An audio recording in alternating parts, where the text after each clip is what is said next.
اعوذ باللہ من الشیطان الرجیم بسم اللہ الرحمن الرحیم ان اللہ وملائکتہ یصلون علی النبی یا ایہا الذین آمنوا صلوا علیہ وسلموا تسلیما اللہم صلی علی سیدنا و نبینا و شفیعنا و مولانا محمد وعلی آل محمد وبارک وسلم۔ محترم خواتین و حضرات، السلام علیکم۔ پیام صبح کے ساتھ ایک بار پھر حاضر میں ہوں آپ کا میزبان انیق احمد۔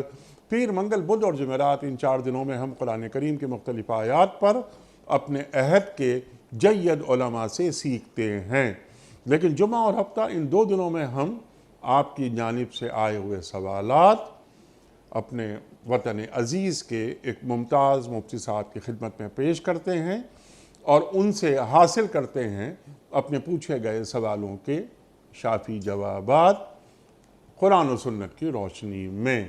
خواتین و حضرات، کچھ سوالات ہم ریکارڈ کرتے ہیں پاکستان کے مختلف شہروں میں کھڑے ہو کر، اور ان سوالات کو بھی ہم رکھتے ہیں مفتی صاحب کی خدمت میں۔ وجہ اس کی صرف یہ ہے کہ ہمارے ذہنوں میں کوئی ابہام باقی نہ رہے۔ ہمارا دین مکمل دین ہے، ہمارے پاس ہر مسئلے کا حل موجود ہے۔ ہمارے معزز علماء تشریف لاتے ہیں اور ہمارے اور آپ کے پوچھے گئے سوالات کے جوابات عطا فرماتے ہیں۔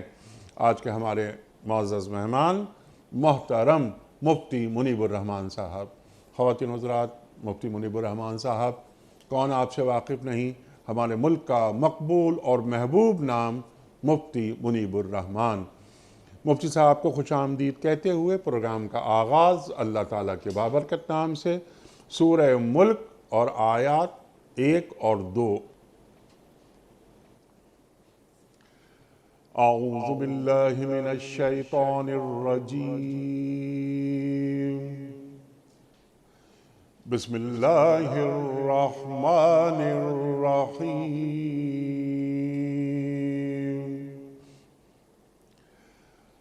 تبارک الذی بیدہ الملک وہو علی کل شیء قدیر،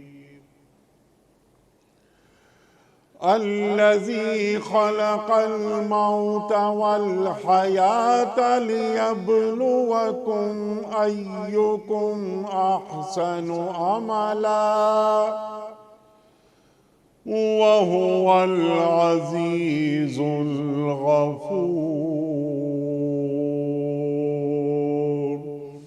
صدق اللہ العظیم۔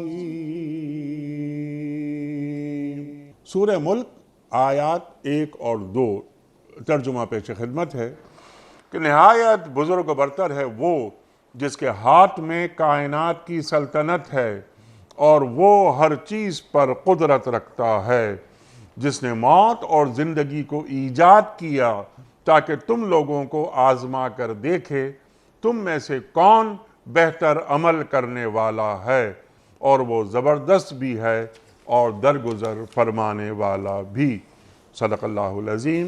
خواتین و حضرات، محترم مفتی منیب الرحمان صاحب کی خدمت میں آج کے پروگرام کے حوالے سے پہلا سوال۔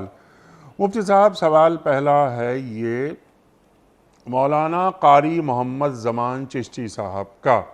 ان کا سوال یہ ہے کہ ایک مفتی صاحب سے سوال کیا گیا سجدہ شکر کی شرعی حیثیت کیا ہے اور یہ کس طرح ادا کیا جا سکتا ہے؟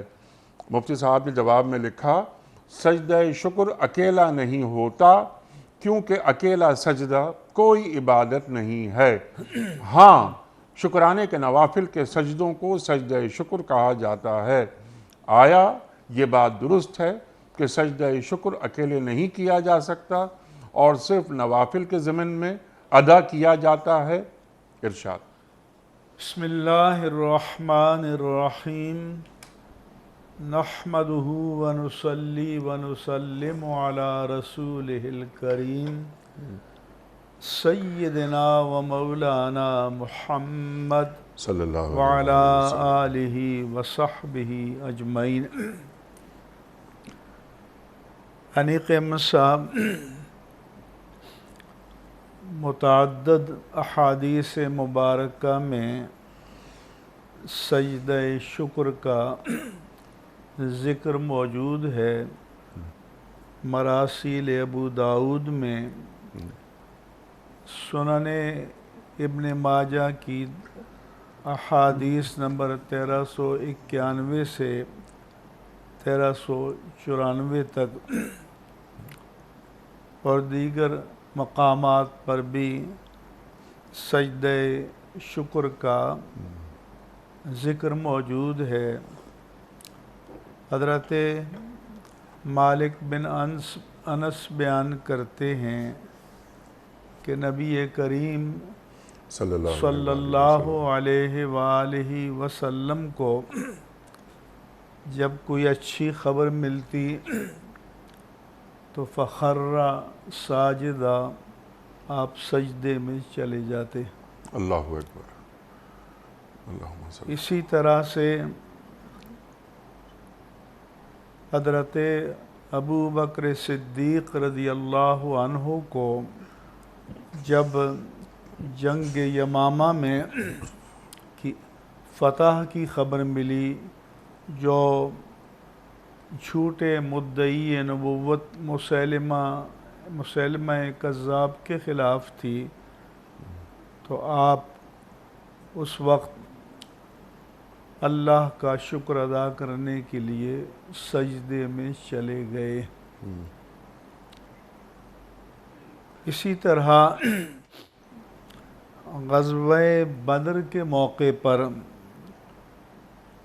جب نبی کریم صلی اللہ علیہ وآلہ وسلم کو ابو جہل کے قتل ہونے کی، فنا فی النار ہونے کی خبر ملی، تو آپ نے شکرانے کے طور پر 2 رکعت نماز ادا کی۔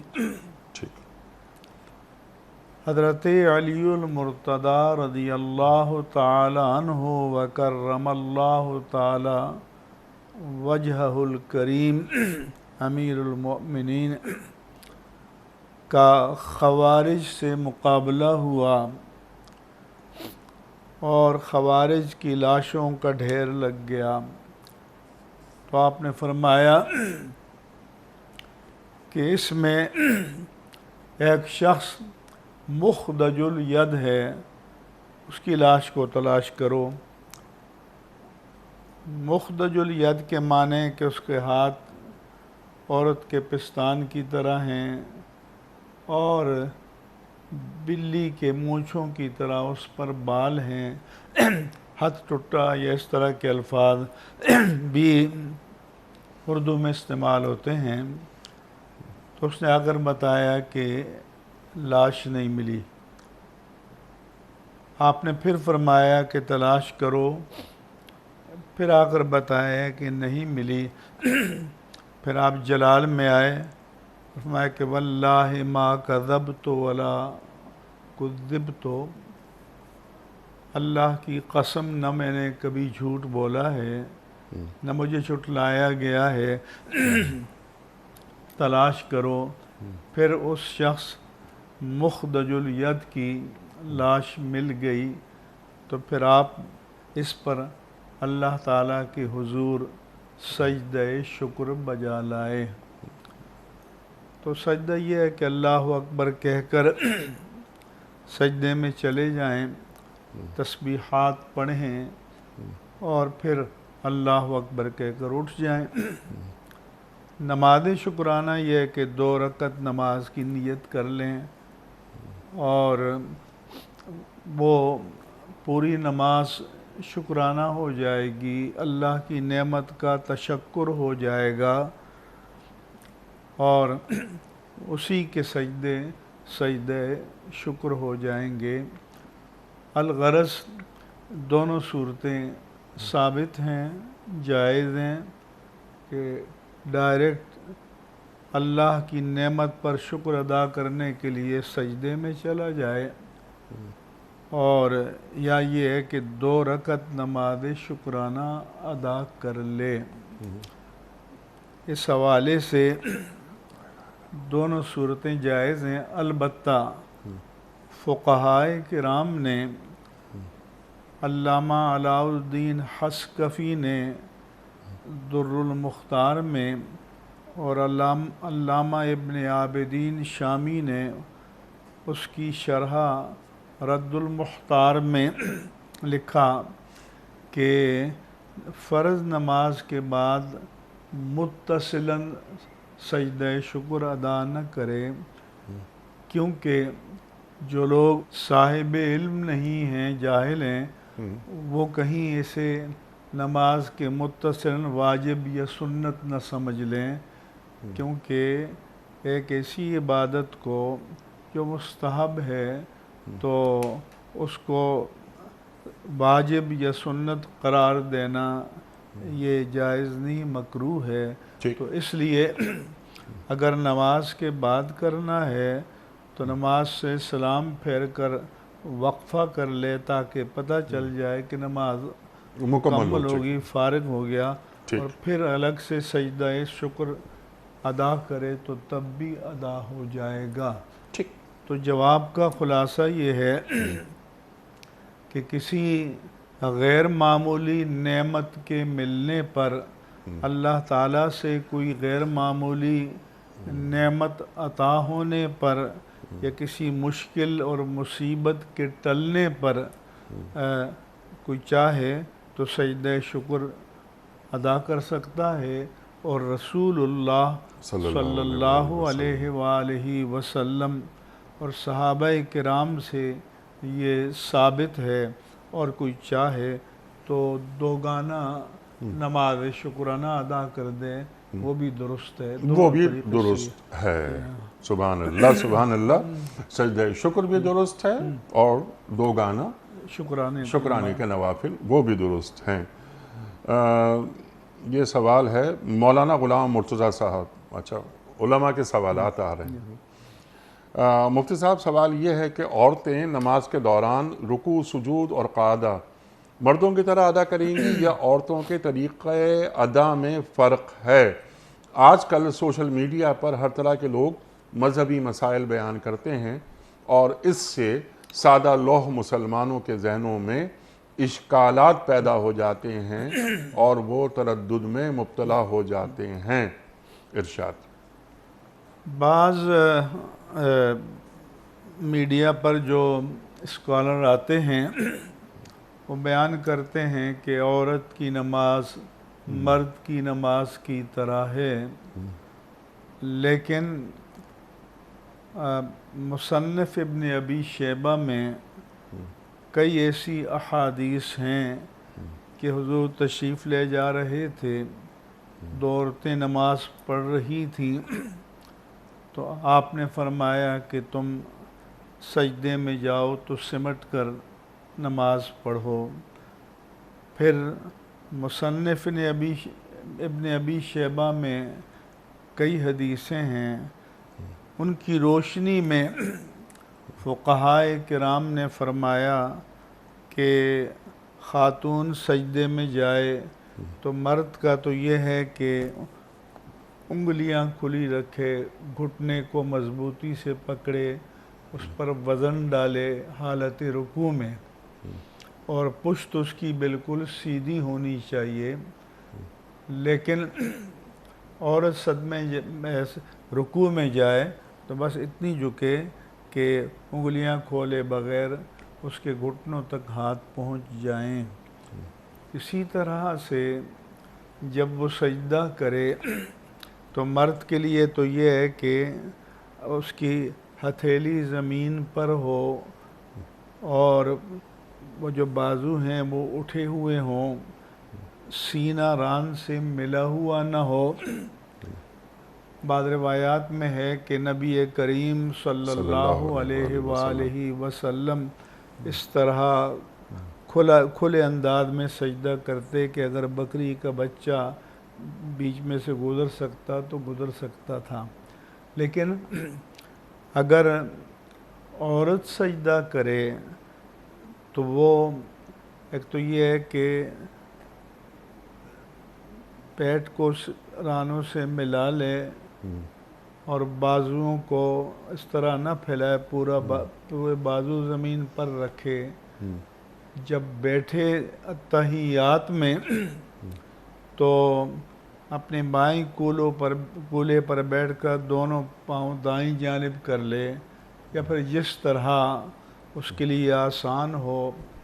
بعض امہات المومنین کا ہے کہ وہ تربی کرتی تھیں، چوکڑی مار کر بیٹھ جاتی تھیں، یعنی عورت کے لیے افضل یہ ہے کہ سمٹا کر رکوع کرے اور سجدہ کرے اور تشہد میں بیٹھے، تاکہ زیادہ سے زیادہ سطر کا اہتمام ہو سکے اور اس کے اعضاء پر اس طرح نظر نہ پڑے۔ عورت کا طریقہ ادائیگی نماز جی الگ ہے، اور یہ احادیث رسول کریم صلی اللہ علیہ وآلہ وسلم کی روشنی میں ثابت ہے۔ جی مصنف ابن ابی شیبہ میں حدیثیں ہیں کئی۔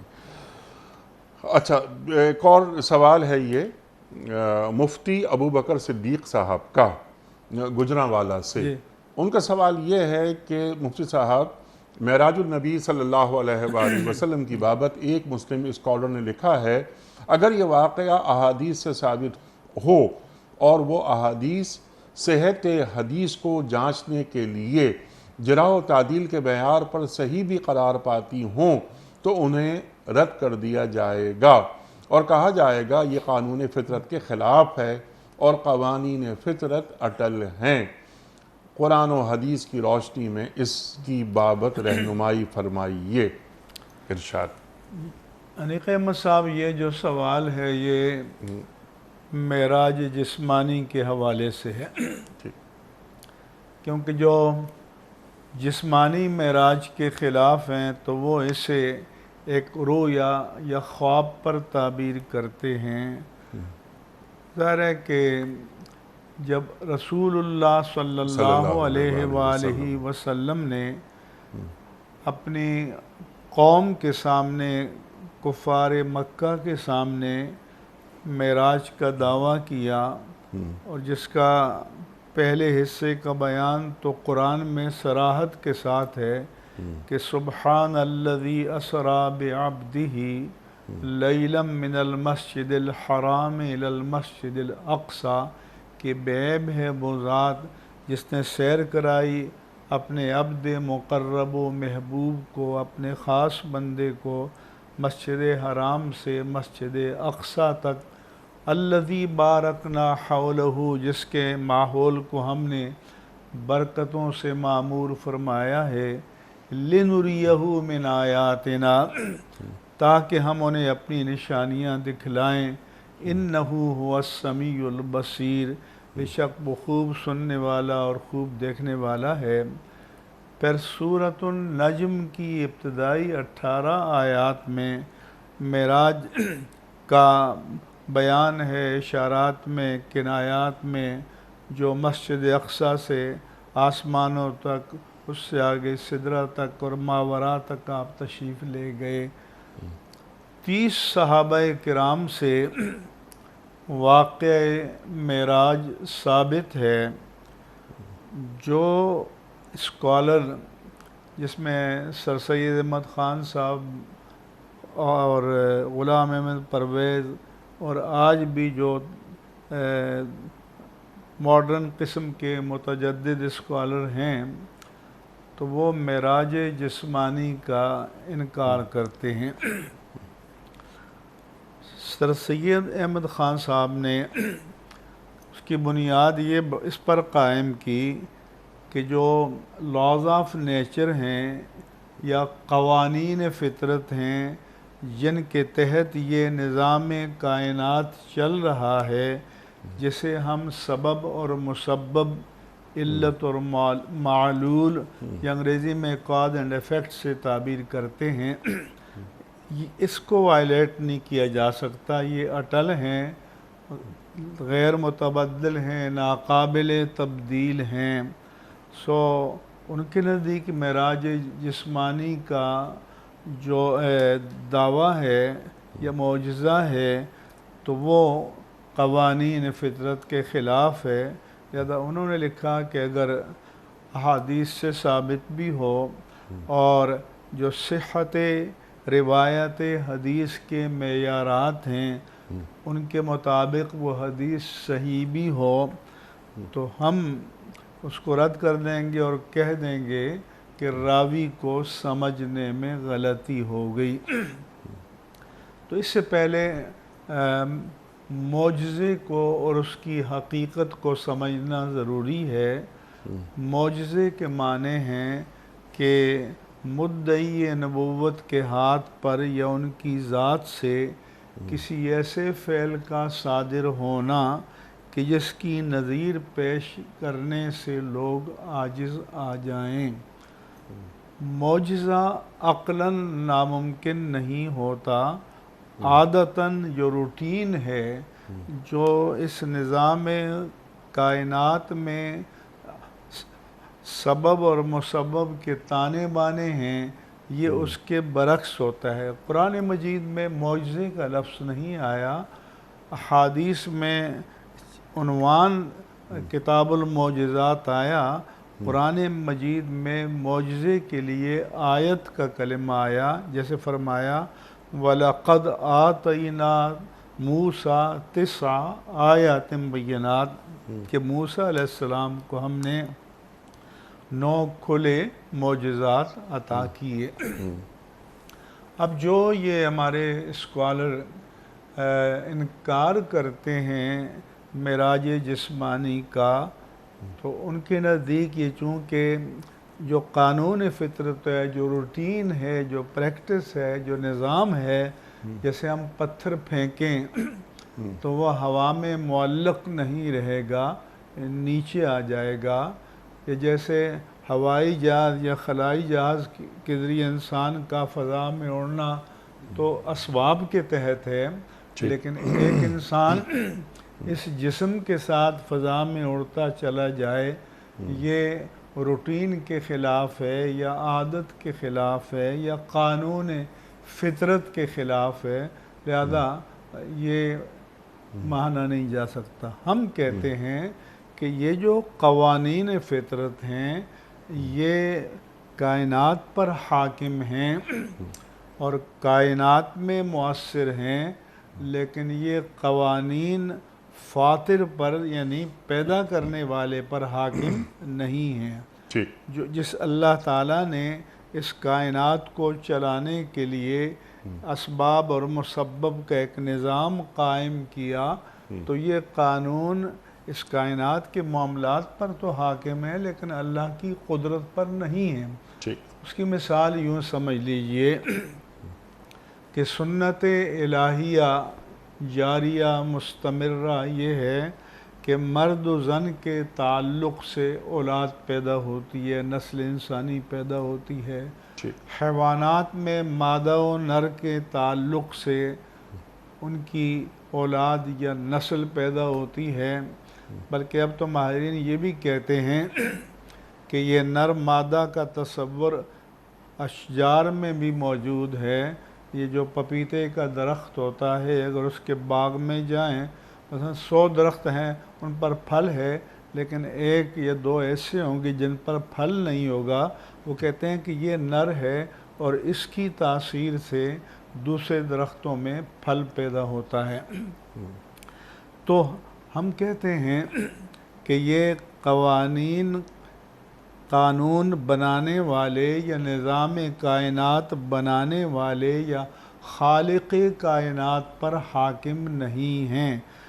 مثلاً عام عادت یہ ہے کہ مرد و زن کے تعلق سے بچہ پیدا ہوتا ہے، لیکن اللہ تبارک و تعالیٰ نے حضرت عیسیٰ علیہ السلام کو حضرت مریم کے بطن سے کسی مرد کے واسطے کے بغیر پیدا کر کے اور حضرت حوا کو حضرت آدم علیہ السلام کے وجود سے بغیر کسی عورت کے واسطے کے پیدا کیا۔ فرمایا کہ یا ایھا الناس اتقوا ربکم، اے لوگو اپنے اس پروردگار سے ڈرتے رہا کرو الذی خلقکم من نفس واحدہ، جس نے تمہیں ایک جان، ایک وجود آدم علیہ السلام سے پیدا کیا، وخلق منہا زوجہا، اور اس کا جو جوڑ ہے وہ بھی اسی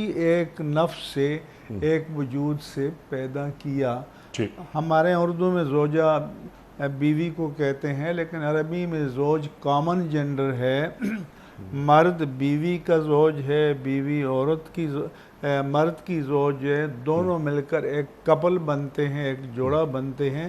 پھر فرمایا کہ بَثَّ مِنْهُمَا رِجَالًا كَثِيرًا وَنِسَاءً، اور ان دونوں سے کثیر تعداد میں مرد اور عورتیں زمین پر پھیلا دیے۔ ٹھیک، تو حضرت عیسیٰ کو مرد کے واسطے کے بغیر، حضرت حوا کو عورت کے واسطے کے بغیر، حضرت آدم علیہ السلام کو دونوں واسطوں کے بغیر پیدا کر کے بتا دیا کہ اس کی قدرت ان اسباب کی محتاج نہیں ہے، ٹھیک، اور اگرچہ یہ اسباب اس کے پیدا کردہ ہیں، لیکن وہ جب چاہے تو اس اسباب کے تانے بانے کو درہم برہم بھی کر سکتا ہے۔ ٹھیک، اور اب تو سائنسدانوں نے دعویٰ کیا کہ ایک بھیڑ کے خلیے سے، سیل سے اس کا بچہ پیدا کیا گیا، ڈولی نام کا، انہوں نے دعویٰ کیا، وہ درست ہے یا غلط؟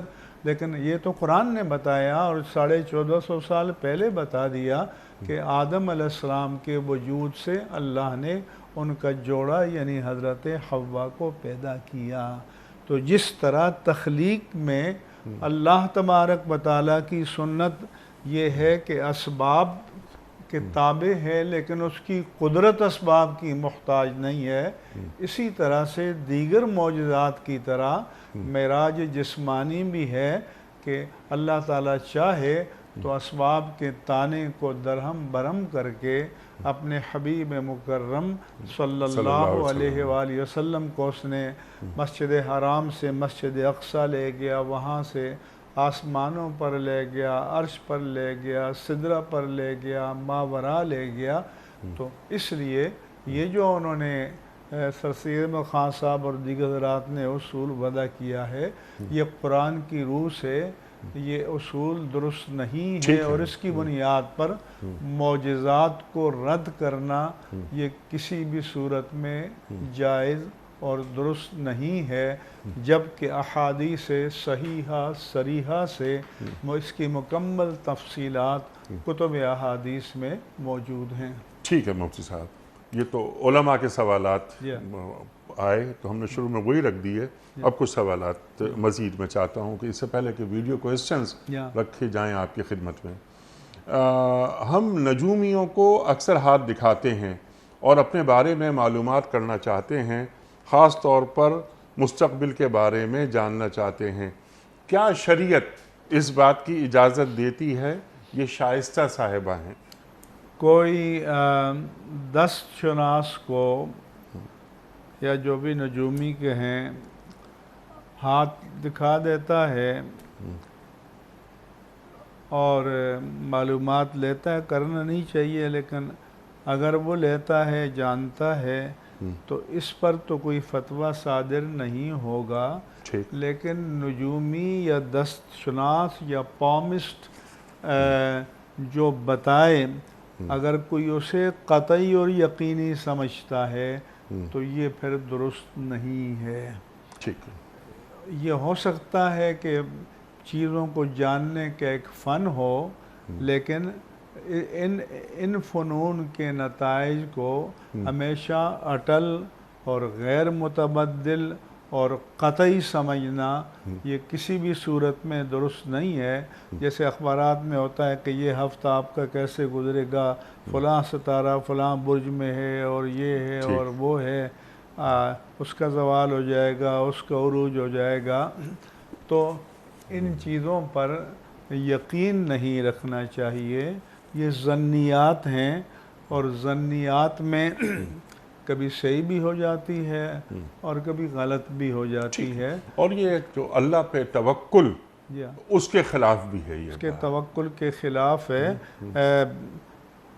صلح حدیبیہ کے موقع پر رات کو بارش ہو گئی اور صبح اٹھے تو بارش کی نمی تھی، تو حضور اکرم صلی اللہ علیہ وآلہ وسلم نے فرمایا کہ آج کچھ لوگوں نے اس حال میں صبح کی کہ وہ کافر باللہ و مؤمن بالکواکب، کہ اللہ کی قدرت کا انکار کرنے والا تھا اور ستاروں کی تاثیر پر ایمان لانے والا تھا، اور کچھ ایسے تھے کہ جو ستاروں کی تاثیر کو رد کرنے والے تھے اور اللہ کی قدرت پر ایمان لانے والے تھے۔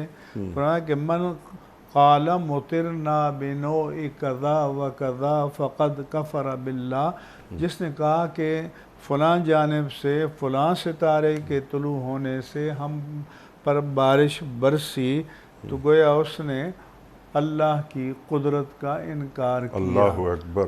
اور جس نے یہ کہا کہ مطرنا بفضل اللہ و رحمتہ، اللہ کے فضل اور اس کی رحمت سے ہم پر باران رحمت نازل ہوئی، تو وہ کافر بالکواکب ہے اور مؤمن باللہ ہے، وہ اللہ پر ایمان لانے والا ہے۔ تو اس لیے ان چیزوں پر یا ستاروں کی تاثیر پر قطعیت کے ساتھ یقین نہیں رکھنا چاہیے، ان چیزوں کو ظنیات محتملہ کے درجے میں رکھنا چاہیے۔ کہ جیسے ایک ہمارے اسکول کے زمانے میں سناتے تھے کہ ایک لڑکے نے کہا کہ میرے ماں باپ دونوں ولی ہیں۔ ان سے پوچھا بھئی آپ کو کیسے معلوم ہوا کہ ولی ہیں؟ انہوں نے کہا جب آسمان پر بادل چھا جاتے ہیں تو ایک کہتا ہے آج بارش ہوگی، دوسرا کہتا ہے نہیں ہوگی۔ اب ظاہر ہے یا تو بارش ہوگی اور یا نہیں ہوگی۔ ہوگی تو جس نے کہا تھا بارش ہوگی تو وہ ولی ہو گیا، اور نہ ہوئی تو جس نے کہا تھا کہ بارش نہیں ہوگی تو وہ ولی ہو گیا۔ تو یہ اس طرح سے یہ محتملات اور ظنیات ہوتے ہیں۔ قطعی تقدیر جو ہے اللہ پر ہے، اور اللہ کی ذات پر توکل کرنا چاہیے۔ اور ان چیزوں کو جو انسان کی پریکٹس میں آتے ہیں، جیسے لوگ کوئی ہاتھ دیکھ کر کوئی بتاتے ہیں، تو ان پر کلی یقین کبھی نہیں کرنا چاہیے، اور اپنا تعلق اللہ سے بس جوڑے رکھنا چاہیے۔ ارادت صاحب ہیں، ایک شخص نے عمرے کا احرام باندھا، نیت کی، جدہ پہنچ کر اس کی طبیعت خراب ہو گئی، وہ عمرہ نہیں کر سکا۔ اب وہ کچھ عرصے کے بعد یعنی 4-6 دن کے بعد وہ ٹھیک ہوا، تو وہ عمرہ کرنے کے لیے چلا گیا۔ تو وہ جو عمرہ وہ نہیں کر پایا، اس کا کیا وہ دم دے گا؟ جی ہاں، جب وہ بیماری یا عذر کی وجہ سے ہو گیا تو اس کا دم دے دے، اور پھر یہ عمرۃ القضاء وہاں سے جب طبیعت بحال ہو جائے تو وہ کر لیں۔ تو وہ کر لیں، تو اس کا دم دینا پڑے گا۔ اور وہ دم کیا ہوگا؟ دم میں چونکہ اس نے احرام توڑا ہے نا، جی، تو ایک بکرا یا دمبا حرم میں صدقہ کر دے۔ اچھا، حدود حرم میں صدقہ کرے، ٹھیک ہے۔ اقبال مصطفیٰ صاحب کا بڑا اچھا سوال ہے کہ آج کل جو حالات و واقعات چل رہے ہیں، ایک عرصے سے چل رہے ہیں، رشوت وغیرہ لی جاتی ہے، دی جاتی ہے۔ وہ کہہ رہے ہیں کہ ہم اپنا کام نکلوانے کے لیے رشوت کو تحفے کی شکل دے دیتے ہیں کہ صاحب یہ تحفہ ہے، ہدیہ ہے، یہ ہم پیش کر رہے ہیں آپ کی خدمت میں۔ اور تو کیا وہ تحفہ بھی رشوت کے زمرے میں آئے گا؟ یہ حدیث پاک میں رسول اللہ صلی اللہ علیہ وآلہ وسلم نے فرمایا الراشی والمرتشی کلاہما فی النار۔ ہمارے ہاں راشی تو رشوت لینے والے کو کہتے ہیں، لیکن راشی کے معنی ہے رشوت دینے والا، اور مرتشی کے معنی ہے رشوت لینے والا۔ تو رشوت دینے والا اور رشوت لینے والا دونوں جہنمی ہیں۔ اب علماء نے فرمایا کہ اگر کوئی کسی منصب پر فائز ہے اور اس منصب پر فائز ہونے سے پہلے اس کے ساتھ کوئی برادرانہ یا دوستانہ تعلقات تھے اور تحائف کا لین دین تھا، تو اس پرانے معمول کے مطابق اگر کرتا ہے تو درست ہے. اس سے ہٹ کر رشوت کو گفٹ یا تحفے کا لیبل لگا کر دینا یہ رشوت ہی ہے اور یہ حرام ہے اور یہ ناجائز ہے. البتہ ہمارے فقہائے کرام نے فرمایا کہ اگر کسی کا جائز کام ہے اور اس جائز کام کے لیے جائز ذرائع سے جو تگ و دو کی جا سکتی تھی اس نے کی، کوشش کی، محنت کی، وقت صرف کیا، لیکن اپنے حق کو حاصل کرنے میں ناکام رہا، تو رشوت لینا تو کسی بھی حال میں جائز نہیں ہے. لیکن اس میں بھی عزیمت یہ ہے کہ صبر کر لے.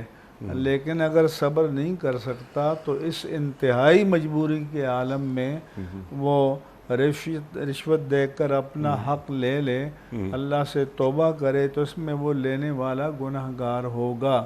لیکن یہ بھی ترجیحی آپشن نہیں ہے، مجبوری کی حالت میں ہے کہ اگر اس چیز کی اس کو شدید حاجت ہے. ورنہ یہ ہے کہ رشوت دینا بھی حرام، رشوت لینا بھی حرام، اور یہ بھی جائز نہیں ہے کہ کوئی شخص کسی سیکوینس میں، ترتیب میں اس کا کیس لگا ہوا ہے اور وہ رشوت اس لیے دے کہ اس کا case top of the list آ جائے، تو ظاہر ہے کہ اس میں بھی دوسروں کی حق تلفی ہے. تو اس طرح کرنا بھی جائز نہیں ہے. جائز نہیں ہے. مفتی صاحب، بہت سارے جائز معاملات ایسے ہوتے ہیں کہ جب تک رشوت نہ دی جائے وہ جائز کام بھی نہیں ہوتا. تو کیا ایسے معاملات میں رشوت دینے والا گناہ گار تو نہیں ہے؟ یہ تو نہیں ہے کہ بھئی سہل پسندی کرے اور رشوت دے دے، بھائی میں نہیں دوڑ بھاگ کر سکتا اور دفتروں کے چکر نہیں لگا سکتا اور روز انہوں نہیں جا سکتا، تو اس صورت میں تو جائز نہیں ہے. اس کے لیے نہیں، جواز کو تو نہیں، رخصت کی بات کرتے ہیں. لیکن اگر اس نے تگ و دو کی، دفتروں کے چکر لگائے، درخواستیں دیں، متعلقہ افسروں سے رابطہ کیا، جو رکاوٹ بن رہا ہے اس کے بارے میں افسران بالا سے شکایت کی، یعنی جتنی کوششیں وہ کر سکتا تھا اس نے وہ کیا. لیکن مفتی صاحب، اس سسٹم کو آپ بھی جانتے ہیں، بلکہ ہم سے زیادہ جانتے ہیں، ہم بھی جانتے ہیں یہ چیزیں تو ایک جسے کہتے ہیں نا کہ ایک سسٹم کا حصہ بن گئی ہیں، جسے ہم یہاں زبان میں کہتے ہیں نا یہاں کہ یہ آٹو پہ چل رہا ہے ہر سسٹم. اس فائل کی مومنٹ ہوگی اتنے پیسوں کے ساتھ، طے شدہ بات ہے، اتنے پیسے لگیں گے تو یہ فائل آگے بڑھے گی. مختلف سرکاری محکموں میں ایسا ہی ہو رہا ہے، آپ کے علم میں ایک بات ہے. ایسی صورت میں جیسے آپ فرما رہے ہیں کہ وہ اپنی پوری کوشش کرے، تگ و دو کرے، اعلیٰ حکام تک جائے، بلکہ ایک آدھ کیس میں نے یہ دیکھا کہ اگر ایک شخص اعلیٰ حکام تک گیا تو اسے زیادہ تکلیف کا، زیادہ پریشانی کا سامنا کرنا پڑا. جس زمانے میں انیق احمد صاحب یہ پورے معاشرے کے لیے ایک المیہ ہے کہ اغوا برائے تاوان ہوتا تھا، جی، تو ان کا بندہ اغوا کیا گیا اور 50 لاکھ تاوان مانگا گیا. اس نے ایک بڑی شخصیت کو، کسی نے کہا کہ میرا ان سے جان پہچان ہے اور میں سفارش کرتا ہوں، آپ کا کام کرا دیں گے؟ انہوں نے کہا کر دو. سفارش کر لی. اب اس کے بعد اس سے رجوع کیا تو اس نے کہا کہ اب تو نے چونکہ فلاں شخصیت کو بھی انوالو کر دیا ہے تو اب 25 لاکھ اس کے بھی ملا دو. ٹھیک. تو اگر تو ایسا ہو تو بندہ کیا کرے گا؟ نہیں، میرا سوال آپ کی خدمت میں صرف یہ ہے کہ جو سسٹم چل رہا ہے، رشوت کے بغیر کام نہیں ہو رہا، ایسی صورت میں ایک عام آدمی کیا کرے؟ میں تو یہ نہیں کہوں گا کہ پہلے مرحلے ہی میں رشوت دے دے. ہم فقہی اعتبار سے پہلا مرحلہ یا آخری مرحلہ ہے نا؟ اب آپ یہ کہہ سکتے ہیں کہ آخری مرحلہ ہی پہلا مرحلہ ہوتا ہے، لیکن اس کو حتی الامکان کوشش کرنی چاہیے اور کچھ وقت انتظار کرنا پڑے تو کرنا چاہیے. جب ہر لحاظ سے نا امید ہو جائے تو پھر فقہا نے یہ گنجائش بتائی. اچھا، ایک بات یہ کہ ایک رشوت دی جا رہی ہے کچھ غیر قانونی کام کرنے کے لیے، یا جسے کہتے ہیں وہ جلب منفعت یا دفع مضرت کی جو بات ہوتی ہے، تو یہ تو ایک جو تکلیف ہے اس کو رفع کیا جا رہا ہے چند پیسے دے کر. ہاں، اگر رشوت دی، 1 لاکھ روپے رشوت دی اور کوئی 10 لاکھ روپے کا حکومت پاکستان کو نقصان پہنچایا، تو وہ تو سراسر غلط بات ہے. لیکن ایک جائز کام میں بھی تو اس کے لیے جائز کام، بہت سے حضرات جو ریٹائر ہوتے ہیں گورنمنٹ سروس سے، جی، تو پینشن کے لیے تگ و دو کرتے کرتے ان کا انتقال ہو جاتا ہے لیکن پینشن جاری نہیں ہوتی. تو یہ تو بڑا ظلم ہے اور یہ ظالمانہ نظام ہے، اور اس کے جو بھی حکمران ہیں اس ظلم پر یہ سب اللہ تعالیٰ کی بارگاہ میں مسئول ہوں گے. صرف یہ ہے کہ تقریریں کر کے لوگوں کو مطمئن کر لیں، یہ ہرگز نہیں ہوگا. تو یہ ایک ظالمانہ نظام کے شکنجے میں جکڑے ہوئے ہیں لوگ، اور اللہ سے دعا کرنی چاہیے کہ اللہ تعالیٰ اس شکنجے سے پوری قوم کو اور ملک کو نجات دلائے. کیونکہ یہ رشوت لینا دینا، اس کی جو نحوستیں ہیں اس کے اثرات ریاست پر بھی مرتب ہوتے ہیں. بالکل ہو رہے ہیں، ہو رہے ہیں، اور وہ جواب دہ ہوں گے. کیونکہ حدیث پاک میں ہے کہ جب مقتول مظلوم کا کیس اللہ تعالیٰ کی عدالت میں پیش ہوگا تو وہ اللہ سے عرض کرے گا کہ انی قتلت علی ملک فلاں ودمہ یشخب. ایک روایت میں تو یہ ہے کہ یجیء المقتول بقاتلہ ودمہ یشخب، کہ مقتول اپنے قاتل کو پکڑ کر لائے گا اور اس کے زخموں سے تازہ خون بہہ رہا ہوگا. اور ایک یہ ہے کہ وہ اللہ کی بارگاہ میں استغاثہ کرے گا کہ یا اللہ مجھے فلاں وزیر اعظم یا فلاں صدر یا فلاں گورنر یا فلاں وزیر اعلیٰ یا فلاں وزیر یا فلاں حاکم کے قانون میں مجھے کی اقتدار میں مجھے ظلماً قتل کیا گیا. تو گویا ان سے پوچھا جائے گا، جیسے قرآن میں ہے کہ وَإِذِ الْمَوْءُودَةُ سُئِلَتْ بِأَيِّ ذَنبٍ قُتِلَتْ، کہ جب بے گناہ بے قصور زندہ درگور کی جانے والی بچی سے پوچھا جائے گا کہ آخر تجھے کس ظلم میں مار ڈالا گیا، تو جواب طلبی تو اللہ کی عدالت میں ہوگی. اللہ اکبر. اور جواب طلبی یہاں پر حکمرانوں کی بات ہو رہی ہے کہ ایسا سسٹم ڈیولپ کیوں نہیں کر پائے کہ جہاں رشوت نہ دی جائے نہ لی جائے. یہ اصل میں حکومت کے مزے تو اٹھاتے ہیں، ہوائی جہازوں پر ہیلی کاپٹروں پر پھرتے تو ہیں، لیکن یہ نہیں پتہ کہ حاکم کی ذمہ داریاں کیا ہیں. جی، حضرت ابو بکر صدیق رضی اللہ تعالی عنہ نے اپنے اولین خطبہ خلافت میں اپنا منشور بیان کرتے ہوئے فرمایا تھا کہ یا ایھا الناس انی قد ولیت علیکم ولست بخیرکم، مجھے تم پر حاکم بنا دیا گیا ہے اور میں یہ دعویٰ نہیں کرتا کہ میں تم سب سے بہتر ہوں. پھر فرمایا کہ اطیعونی ما اطعت اللہ ورسولہ، کہ تم جب تک میں اللہ اور اس کے رسول کے جادہ مستقیم پر چلوں تو تم میری اطاعت کرو.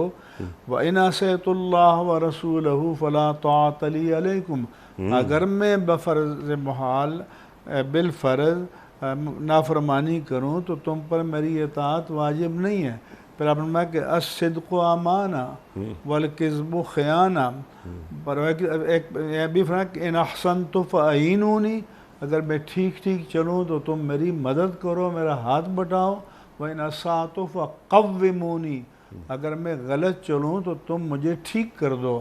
لہذا رعایا کا یہ حق ہے کہ وہ غلط رو حاکم کو ٹھیک کرے. اور کم از کم یہ کہ اپنے لیے ایسے حکام یا ایسے حاکم منتخب کرے کہ جو ریاست سے اور ریاست میں رہنے والی رعایا سے کوئی تعلق رکھتے ہوں. اس لیے آپ نے فرمایا کہ ان الصدق و امانہ والکذب و خیانہ، سچائی امانت ہے، جھوٹ خیانت ہے. الضعیف منہم القوی منکم ضعیف عندی حتی آخذ منہ الحق انشاءاللہ. تم میں سے جو طاقتور ہے، جتھے والا ہے، روب والا ہے، مال والا ہے، وہ میرے نزدیک کمزور ہے، تاکہ میں اس سے مظلوم کا حق چھین کر اس کے حوالے نہ کر دوں. اور والضعیف فیکم قوی عندی حتی آتیہ الحق انشاءاللہ. جو تم میں سے کمزور ہے وہ میرے نزدیک طاقتور ہے، تا وقت کہ میں ظالم سے اس کا حق چھین کر اس کو لوٹا نہ دوں. اللہ اکبر، اللہ اکبر. یہ مثالیں ہیں ہمارے پاس. یہ جواز ہے حکومت کا. اگر یہ نہیں ہو رہا تو پھر حکومت کا کوئی جواز نہیں ہے. اللہ اکبر. مفتی صاحب کم از کم ایک سوال ویڈیو کوئسچن، کیونکہ ایسی گفتگو ہوئی کہ ہم نے ویڈیو کوئسچن اب تک آپ کو ایک بھی نہیں دکھایا. جناب سوال مفتی صاحب کی خدمت میں.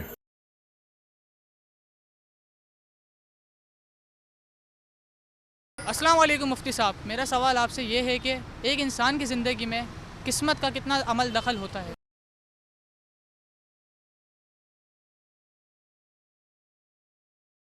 قسمت کا کتنا عمل دخل ہے؟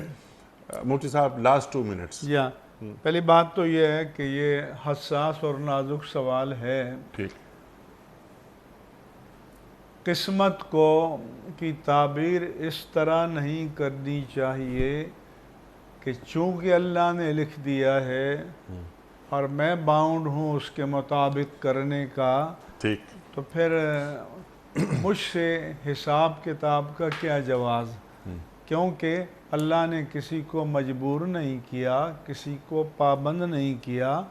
اس کی تعبیر اس طرح کرنی چاہیے کہ یہ نہیں ہے کہ اللہ نے لکھ کر اس کو پابند و مجبور کر دیا ہے، بلکہ اللہ کو علم تھا کہ اس نے ایسا ہی کرنا ہے، اپنے آپشن سے، اپنی اختیار تمیزی سے، اپنی ثواب دید سے. تو یہ تقدیر ہے. اس کی مثال ایسی ہے کہ اگر ایک انجینئر ایک پل کا ڈیزائن بنائے اسٹرکچر اور کہے کہ یہ 100 سال تک چلے گا، تو وہ پل 100 سال تک چل گیا، تو کوئی یہ نہ سمجھے کہ انجینئر نے 100 سال لکھ دیے تھے، 100 سال چل گیا. 1000 سال لکھ دیتا تو 1000 سال چل جاتا. اس نے اپنے علم کے مطابق جو ڈیزائننگ ہے، جو اسٹرکچر ہے، جس میں میٹیریل سریا ہے، دوسری چیزیں ہیں، کنکریٹ ہے، لگایا، تو یہ اندازہ لگایا اس اپنے علم کے مطابق. لیکن اس کے علم میں خطا کا امکان رہتا ہے، اللہ تعالیٰ کے علم میں تو کسی خطا کا کوئی امکان نہیں ہے. سبحان اللہ. اور جو کچھ ہو رہا ہے وہ اللہ کی مشیت سے ہو رہا ہے، اللہ کے علم میں ہے، اللہ حکیم ہے. بندہ جو کچھ کر رہا ہے اپنے اختیار تمیزی، اپنی ثوابدید، اپنے آپشن، اپنے فیصلے سے کر رہا ہے. کوئی ایسی طاقت نہیں کہ جو اسے باندھ کر اور پکڑ کر اس راستے پر ڈال رہی ہو. سبحان اللہ، سبحان اللہ، سبحان اللہ. آج جو آیات تلاوت ہوئی سورہ ملک کی، اس میں بھی ایک آیت یہ بھی تھی کہ خلق الموت والحیات لیبلوکم ایکم احسن عملا. اللہ اکبر. مفتی صاحب میں آپ کا بڑا شکر گزار، بڑا ممنون آپ تشریف لائے. خواتین حضرات، جمعہ اور ہفتہ 2 دن سوال و جواب کے لیے ہوتے ہیں. آپ اور ہم جانتے ہیں ان 2 دنوں میں ہم آپ کی جانب سے آئے ہوئے سوالات مفتی صاحب کی خدمت میں رکھتے ہیں اور اپنے لیے حاصل کرتے ہیں قرآن و سنت کی روشنی میں رہنمائی. ہمارا دین مکمل ہے، ہمارے دین کے پاس ہر مسئلے کا حل موجود ہے. بس کسی اہل نظر اور اہل فکر کی خدمت میں حاضری ضروری ہوتی ہے. پیام صبح کا اختتام ہوتا ہے روزانہ ایک قول پر، اور وہ قول ہوتا ہے صاحب نہج البلاغ امیر المومنین حضرت علی مرتضیٰ کرم اللہ وجہہ کا. آپ فرماتے ہیں کہ عقیدے میں شک رکھنا شرک کے برابر ہے۔ عقیدے میں شک رکھنا شرک کے برابر ہے۔ سبحان اللہ، سبحان اللہ۔ اپنے میزبان انیق احمد کو کل تک کے لیے اجازت دیجیے۔ خدا حافظ۔